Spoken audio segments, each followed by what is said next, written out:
So on those properties, do you see any common threads where the guy has lived there for a while?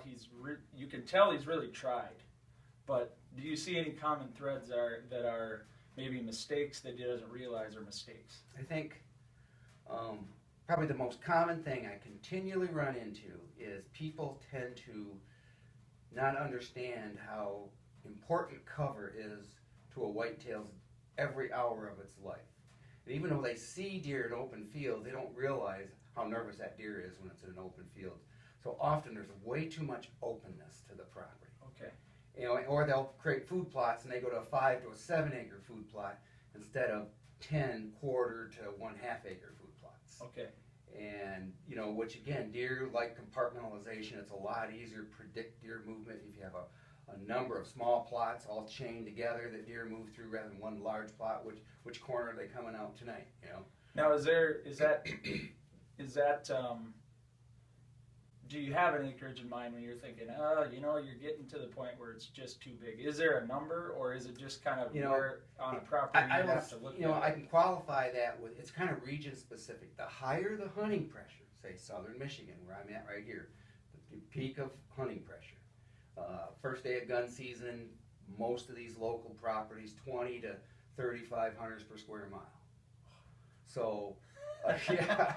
So if you've got, you know, I suppose all push in the woods. You know, and well, I mean, they're moving around, and you know, and they've been there 2 days before the season starts, so the deer already know what's going on. Yeah. But you know, it's always good to if your property's large enough, the destination plot is great, and that's going to be 2 acres plus. You're there to produce food. Mm-hmm. But if you can have 8 or 9 small food plots in that 1/8 of an acre to 1/2 acre, kind of irregularly shaped with cover trees, hinge cutting, grasses around them, you're going to have a lot easier to have predictable daytime movement. Those deer will move freely from food plot to food plot, maybe some scraping and rutting and socialization going on, rather than just stepping out into a wide open field. Right. So when that's all you have, say in a high pressure hunting state, excuse me, Jake, what they're going to do is wait until just before dark to enter that field, which a lot of people see, you know. Right. So, and of course hunters often set right on the edges of those fields, and it compounds that problem.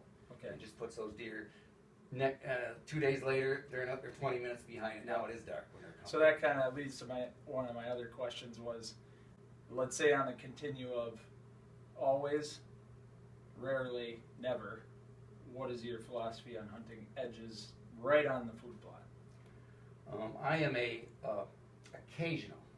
I have 11 plus acres of food plots. If I broke it up into numbers, probably 8 to 12 different food plots. One of those food plots I hunt on, and it's very occasional. And what is your decision making when it says, okay, it's time to go to the food plot? Number one, it's the right time of the year, which for me is going to be pre-rut or late season when they're coming to the food. It's all about. Okay. And for that particular food plot, it takes a northwest wind condition day after cold front. And I just know from everything I've put up here where the deer will be bedding and what direction they're coming from to access that. Okay. And I can slip in the back door, never seen, never smelled. Okay, so you're still not saying that you're sitting there getting down out of a ladder, they're watching you, they're not when you see my setup, it's completely hidden, I can walk right in, I can walk right out. So this doesn't mean you're driving a four-wheeler through the field? Oh no, and those four-wheelers, I mean, you know, I could get into a lot about my scent control and how I feel four-wheelers are the demise to the successful hunters that own pieces of property because of the noise and the odor, and yeah, they get used to it, but they still hear you coming. Yeah.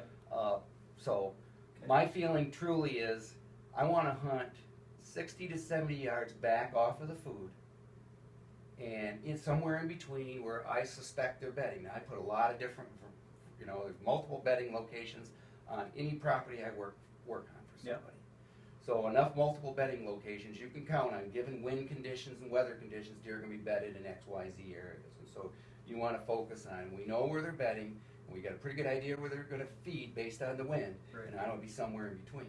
Yeah. So in the mornings, I focus closer to bedding, and in the evenings I focus closer to food, but I'm never on the food, other than those very rare occasions.